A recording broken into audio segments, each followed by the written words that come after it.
Hello everyone, আসসালামু আলাইকুম। সবাই কেমন আছেন? আজকে আমি মুরগির কলিজা রান্না করব। এখানে মুরগির কলিজাগুলো কুটে ধুয়ে পরিষ্কার করে নিয়েছি।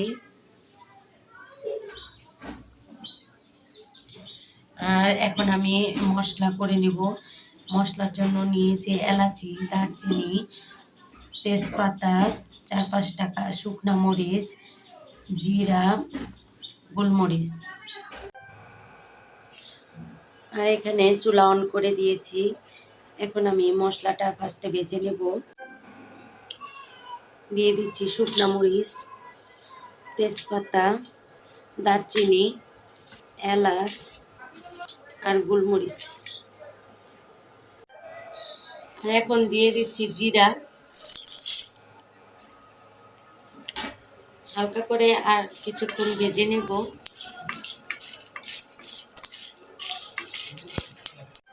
এখানে এখানে মশলা ভাজা হয়ে গেছে, আমি এখন নামিয়ে নিচ্ছি।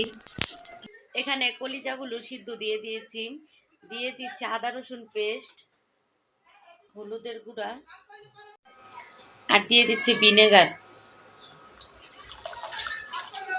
ভিনেগার দিলে এখানে ভিনেগার দিয়ে সিদ্ধ করলে কলিজাগুলো গন্ধ আসবে না, বাজে স্মেল চলে যাবে। আর এখানে আমি এখন নাড়া দিয়ে দিচ্ছি। এখন ভালো করে কলিজাগুলো সিদ্ধ করে নেব। এখানে মশলাগুলো গুঁড়া করে নিচ্ছি।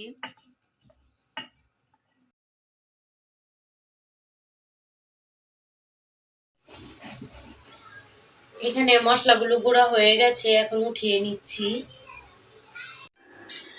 কলিজাগুলো সিদ্ধ হয়ে গেছে, এখন পানি ঝরিয়ে নিচ্ছি। চুলায় কড়াই বসিয়ে দিয়েছি আর দিয়ে দিয়েছি তেল। তেল গরম হয়ে গেছে, এখন দিয়ে দিচ্ছি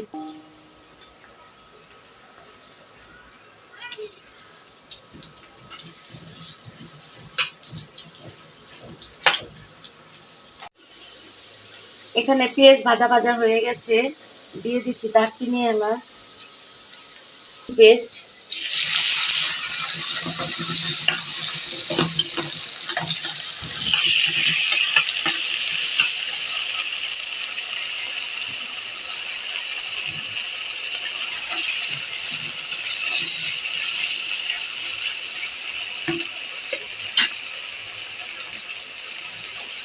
আদা রসুনটা ভাজা ভাজা হয়ে গেছে, দিয়ে দিচ্ছি পানি।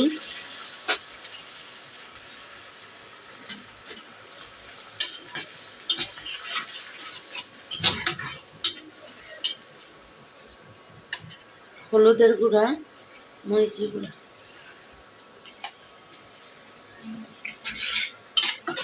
এখন মশলা ভালো করে কষিয়ে নিব যাতে মশলার কোনো কাঁচা গন্ধ না থাকে।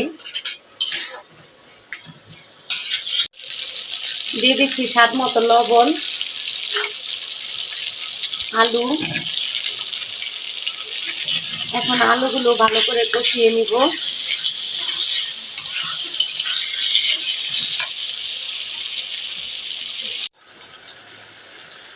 এখানে মশলাগুলো কষানো হয়ে গেছে, আলুও সিদ্ধ হয়ে গেছে। আমি এখন এই যে সিদ্ধ করে রাখা কলিজাগুলো দিয়ে দিচ্ছি।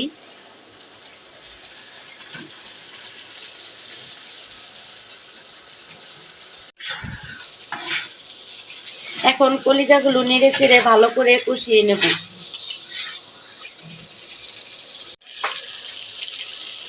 কলিজাগুলো কষানো হয়ে গেছে আর পানি দিয়ে দিচ্ছি।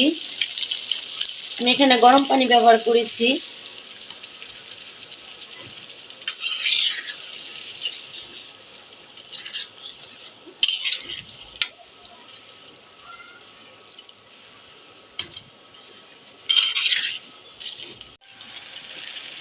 এখানে কলিজা বোনাটা হয়ে গেছে আর আমি যে মশলাটা করে রেখেছিলাম সেই মশলাটা এখন দিয়ে দিচ্ছি।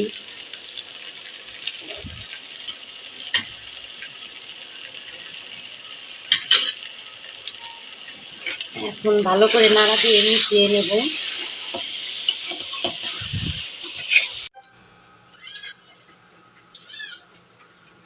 মুরগির কলিজা হয়ে গেছে, আলু দিয়ে কলিজা ভুনা করেছি। আর এভাবে সবাই কলিজা ভুনা করে খেয়ে দেখবেন কেমন লাগে।